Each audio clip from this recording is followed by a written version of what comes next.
Welcome back to Flight Past. My name is Simon. We're in the Huey, and we're flying over the central part of France, following the route that Napoleon took in 1815 when he came out of exile from Elba.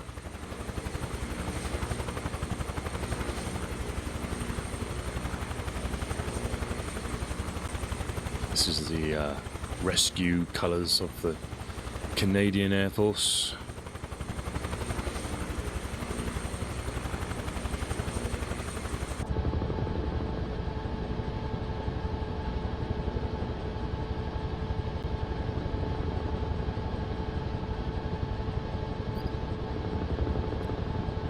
So we are on our way to Auxerre. We're going to meet up with Marshal Ney, who's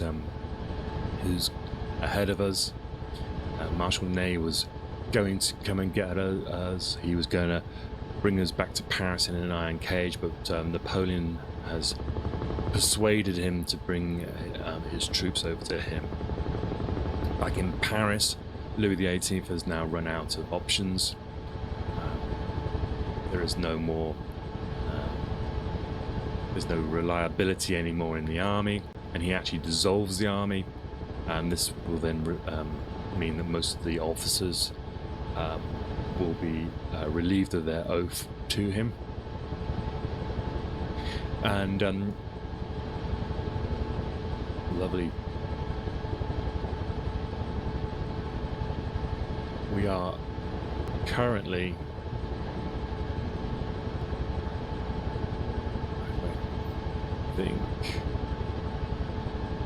we're somewhere over between a place, I think it's like Salut, it's a big forestry area. Should be some lakes up here. I can just see if I can try and find a regional map.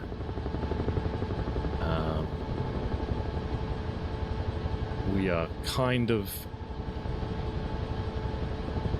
it's in the Bourgogne region, I believe.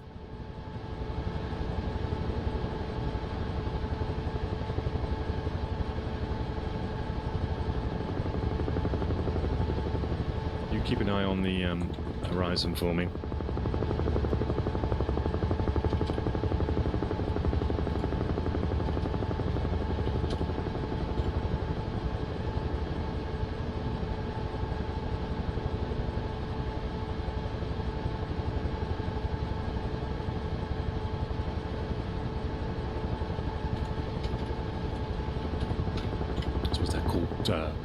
Departments, aren't they, in France?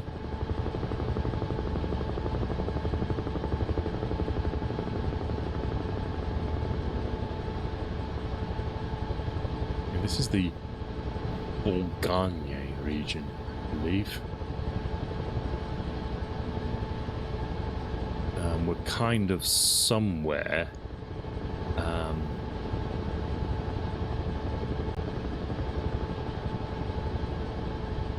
I believe somewhere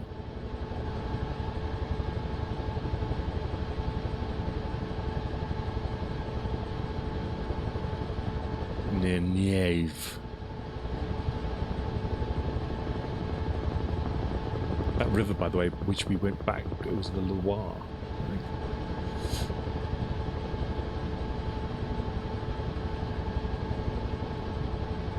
So we are just to the I suppose south of Auxerre. I can find my route, and we're sort of to the southeast of Paris right now.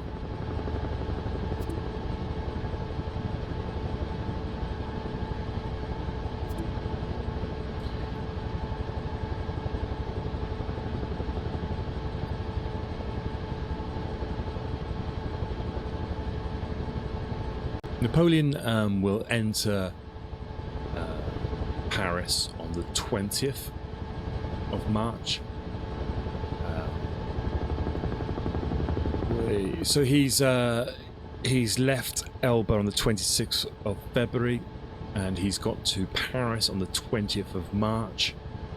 So less than 25 days, 24 days even. He's done this. He's won back the army, and he's got to Paris, and not one shot has been fired, which is an amazing achievement. We were talking back in previous episodes on this subject, the leniency that the Allies showed him. There was concerns that Elba was too close. I think there was, and this might have been one of the reasons why Napoleon wanted to actually leave quickly, because he felt that they were trying to remove him, exile him further away. But the whole management of the exiling, the abdication was pretty poor.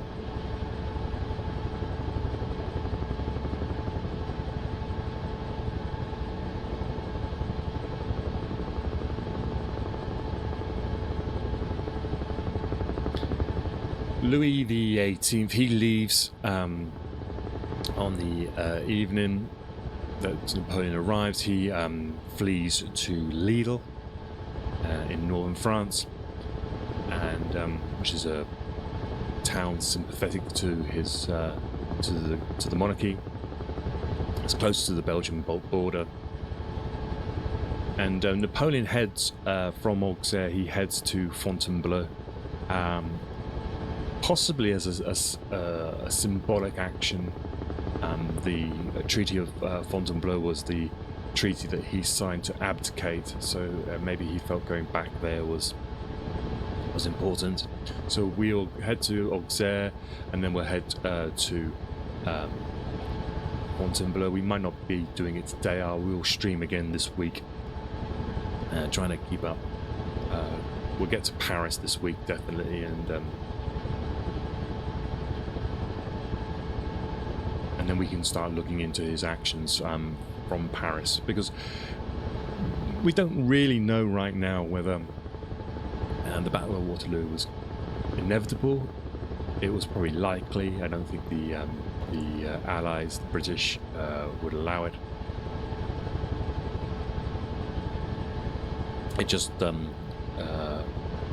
location, the region of where that battle would occur hasn't been decided. Because as I say, the Allies, for some reason, you would have thought would be to race to Paris right now. If you could get your Allied army in Belgium, just head towards Paris, then you'd be able to cut Napoleon off. But whether it's because of the agreement with the fact that Congress of Vienna's kind of declared war, declared Napoleon a criminal, they haven't declared war on France itself. And two, they probably weren't ready. You know, they probably needed some time to get prepared, even though that they had been literally a working order army was in there literally 1 year ago, but you know, they disbanded quite quickly, I think, some of their troops.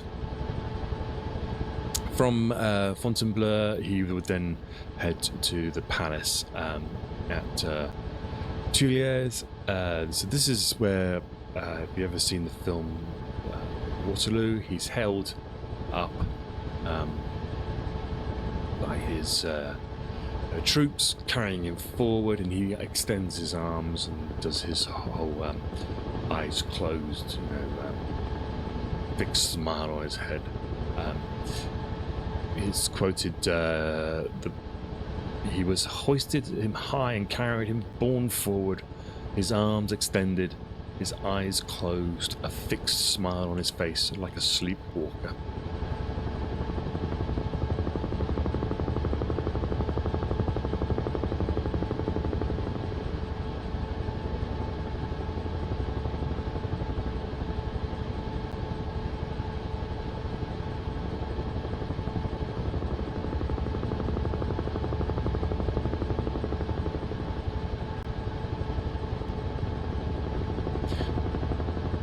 So the idea of this channel is that I'm on the right hand side here and pilot, and you guys are on the left.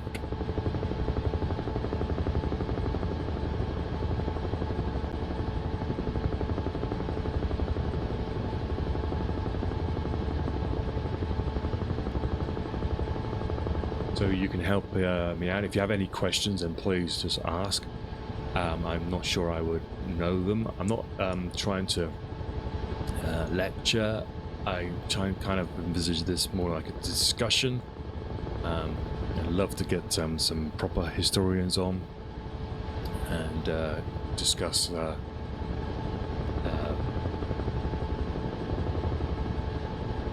have some real proper professional historians talking about this sort of stuff.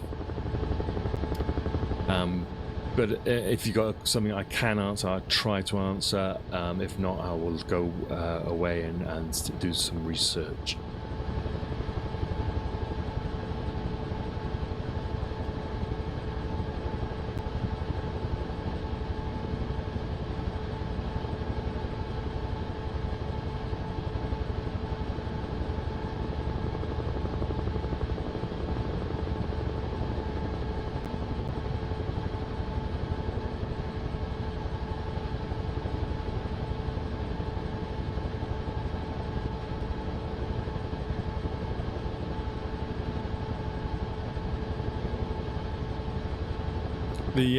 What was interesting, I think I mentioned this in a previous stream, was I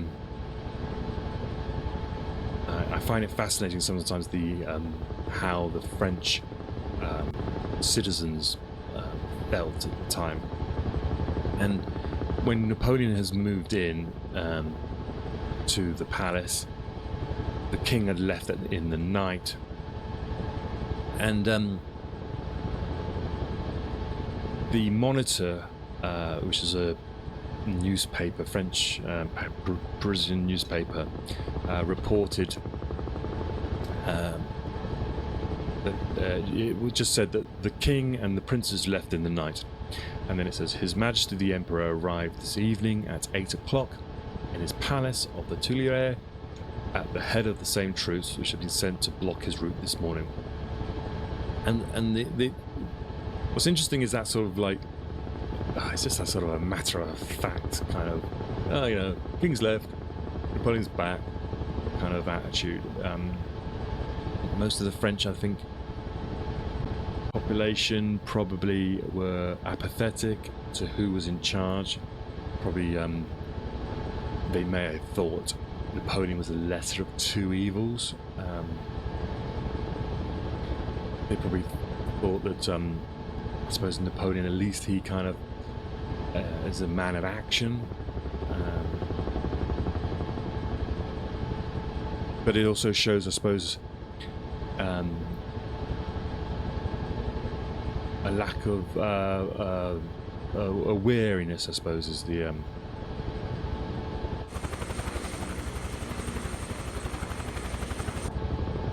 is what it shows the most. They're a war-weary nation at this point, and they're just tired, I suppose. You've had revolution now for 30-40 years, and it's a nice look at this here.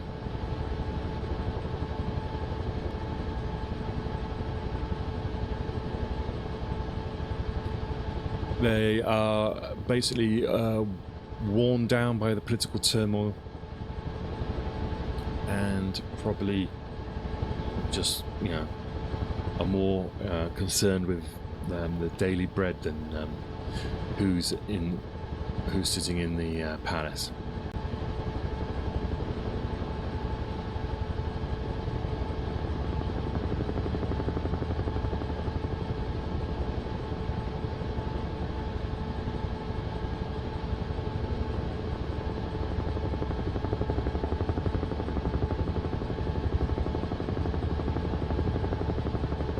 Anyone can remind me how to get place names up on this, that would be good. A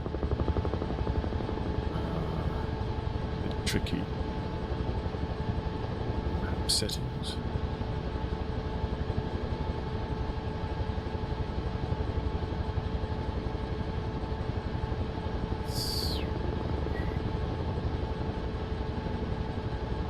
I might have to have a play with this later, I think. We'll just enjoy the view for now.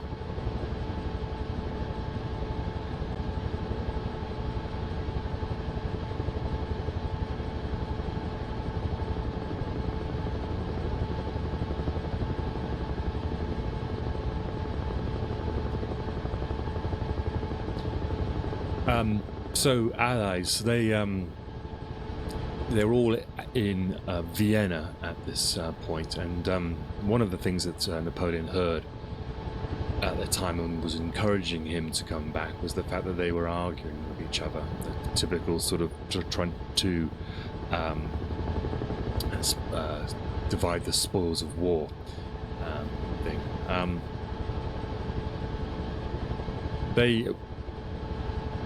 I suppose Napoleon miscalculated on this one. They were immediately in agreement that Napoleon must be stopped with the largest possible force possible, and they had some disagreements over command and practicalities, but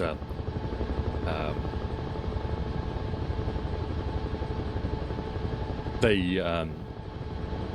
knew that Napoleon had to be stopped. Whether they could agree on the restoration of the Bourbon monarchy, some of them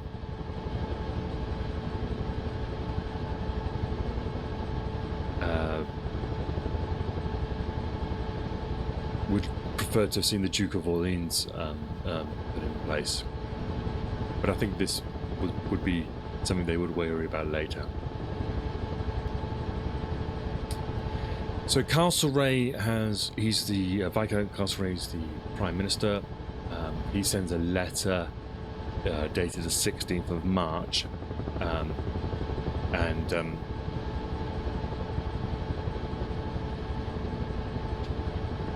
he says to Wellington that the crumbling support of Louis XVIII meant that he was unlikely to come to his support.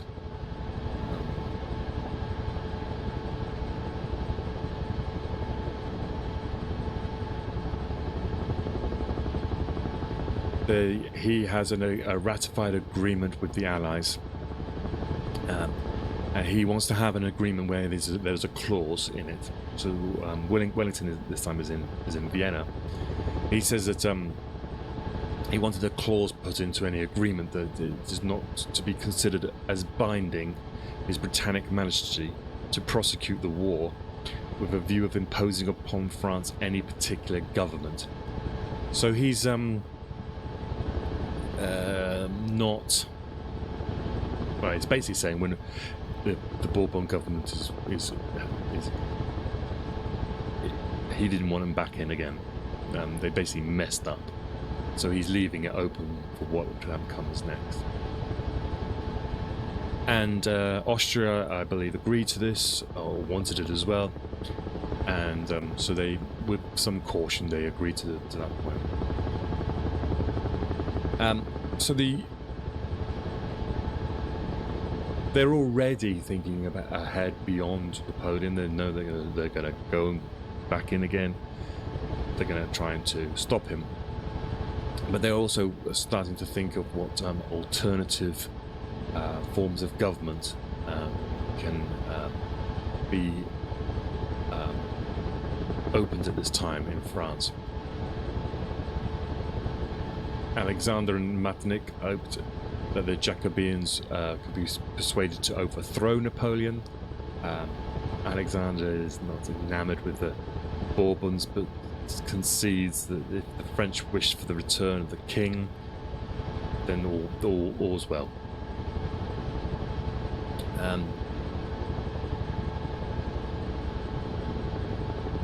Pancarte reports to Castlereagh in a letter dated the 15th of April 1815, which he's basically the Russian envoy. He reports that the Russian Tsar did not like republics, but a republican government is weaker and less likely to disturb the peace.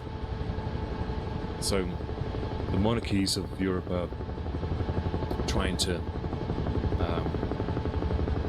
gauge the sort of mood of the French as to who will be ruling, and so that's an interesting insight in that the Tsar believes that Napoleon as a head of a republic would be a weaker foe.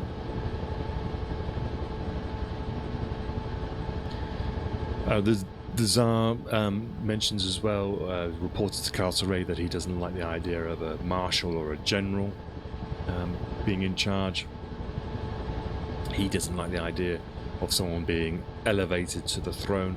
I believe Sue and Eugène are named.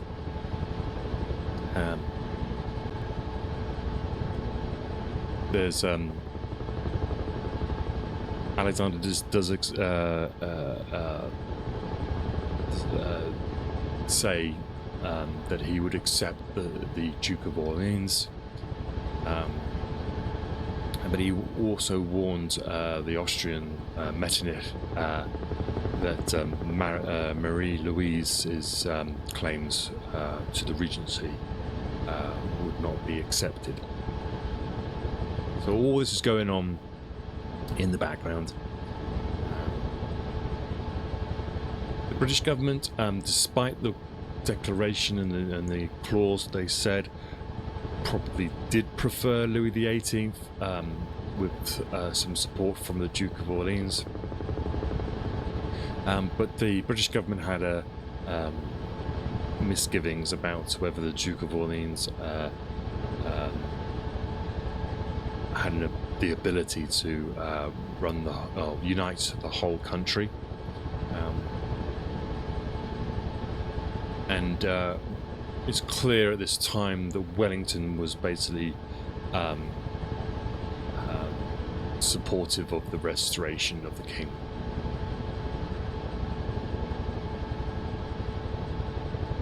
The British opposition back in London, they were divided on the issue. Lord Granville, he was of the view that the war was going to be inevitable, and supported the government's revival of the alliance. Samuel Whitbread, who we mentioned before in a previous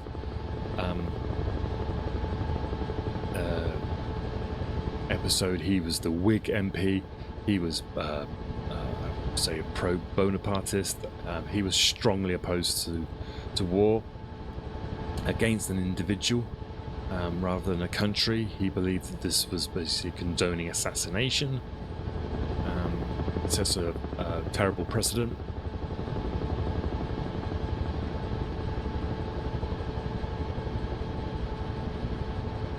And believed that he believed basically that if you go for Napoleon, all you're going to do is unite France behind him.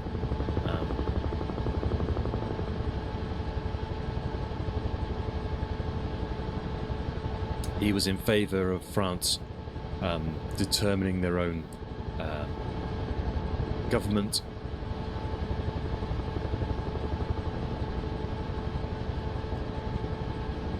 But there was a significant amount of people around the government,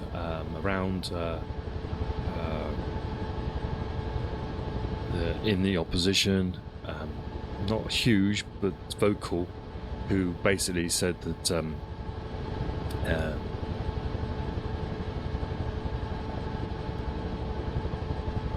the arguing for the Bourbon monarchy, fighting a war for them, was ridiculous. It shouldn't happen because basically he was too easily expelled, and they didn't believe that someone so easily expelled from government in France should be supported to get back power. And during a vote in Parliament, they had a vote. 37 of the Whigs voted with Whitbread, and there was a further 3 debates held during April and May in which the minority against the alliance grew, but the government maintained a healthy majority. And Wellington would resent Whitbread's repeated attacks.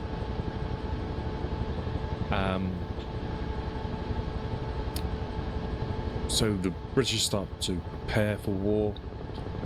They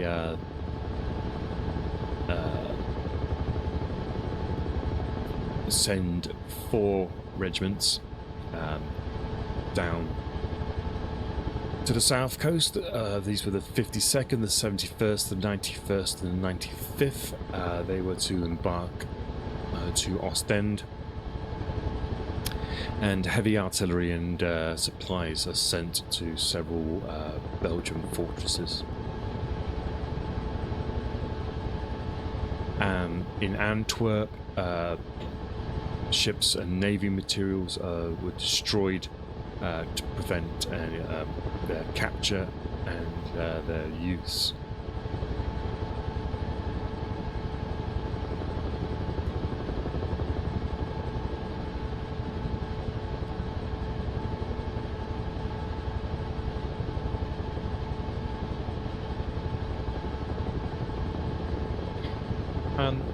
What we get to now is to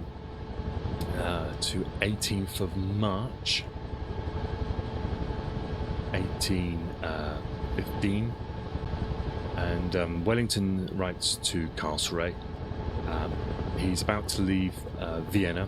He informs him that the Allies have decided to renew the Treaty of Chaumont, and urges the British government to provide subsidies required on this, the money basically on the same scale as of 1814. What was the Treaty of Chaumont? It was a rejected ceasefire offered by the Allies of the Sixth Coalition to Napoleon Bonaparte in 1814. And following discussions in late February 1814, representatives of Austria, Prussia, Russia, Great Britain reconvened a meeting at Chaumont, Haute-Marne, on the 1st of March 1814, and the treaty was signed around about the 19th of March,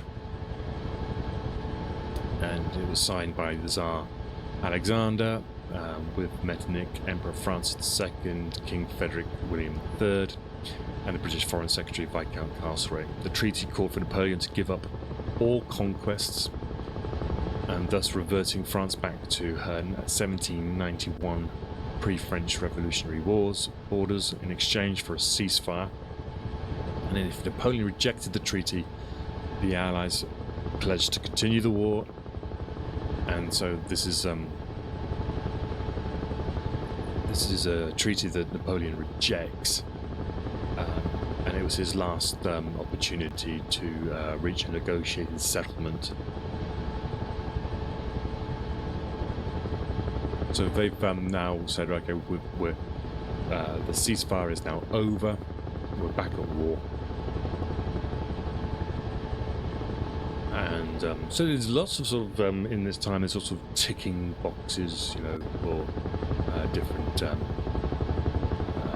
countries to follow a legal path still. Napoleon, at the same time, he starts to send out these personal letters to the sovereigns of Europe, and he's assuring them that he only wishes peace. In London, the letter is received by the Prime Minister, but he refuses to allow the Prince Regent to open it, and it's returned intact and unopened. So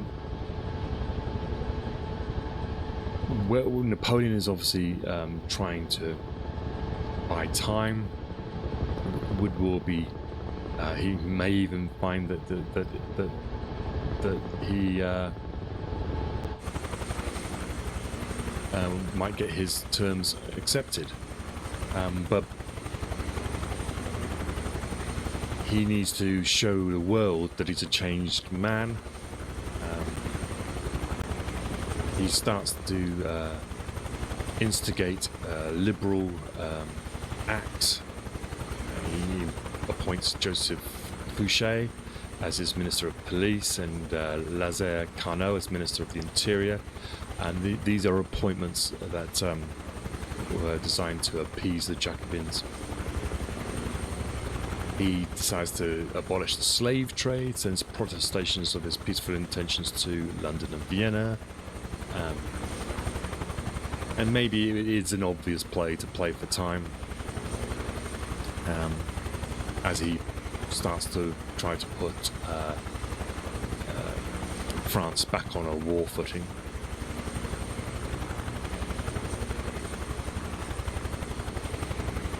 And that's how and then the main thing is that's how the Allies actually see it. And so Napoleon knows he's in a precarious position immediately.